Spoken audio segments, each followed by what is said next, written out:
so many words, Rav Shraga Silverstein says what we've been saying, which is that literally what the Torah forbids, people are saying is normal. When you tell people that this is considered toeva, they tell you, no, but he was born that way.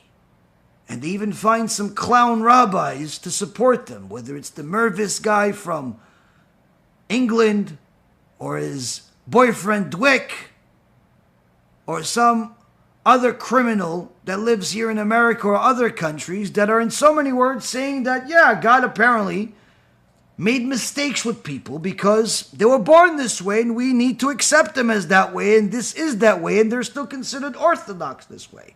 These rainbow people. Rainbow because that's in essence the Torah's symbol for those people. For all of you who don't know, when did the rainbow come out? After Hashem destroyed the world at the time of Noach. Why did Hashem destroy the world at the time of Noach? The Zohar Kadosh says that when the rainbow type of behavior became standard, so much so that men marrying men became legal, as if it's a mitzvah, Hashem says they lost the right to live. And the animals started marrying each other from different species. God destroyed the world. At the end of the flood,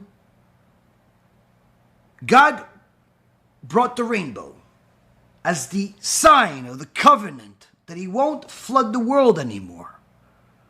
But the sages teach us that if you see a rainbow, don't point at it and say, look, it's a pretty rainbow. Because although you're right, it's a pretty rainbow, you shouldn't be so happy that it's there.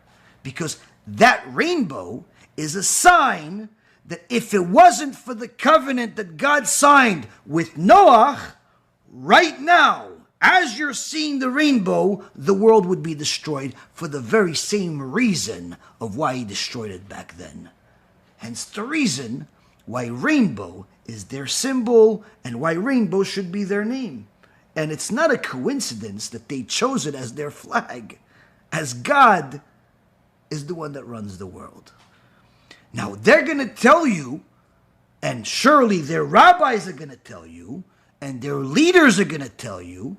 Interestingly enough, the Muslims haven't joined, and I'm very amazed by the fact that they're the one and only people that actually haven't become crazy in this aspect. I mean, certainly they have a lot of other things wrong with them, but here, they're not accepting. Many people in Africa, not accepting. But in America, everyone is accepting. Israel, everyone's accepting.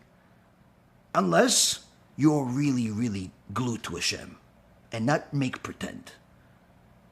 Now, if you make pretend, you're going to rationalize and justify and say they were born this way.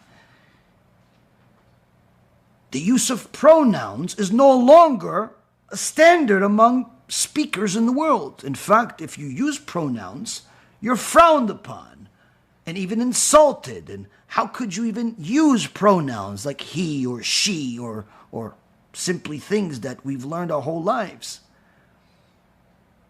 How could you assume that just because he has male genitalia, that means he's a male? Like, that's crazy. Like, how do you assume that just because he was given the male gender when he was born before he was able to speak for himself, and therefore he must be a male? I mean, doctors are wrong. And people are serious about this.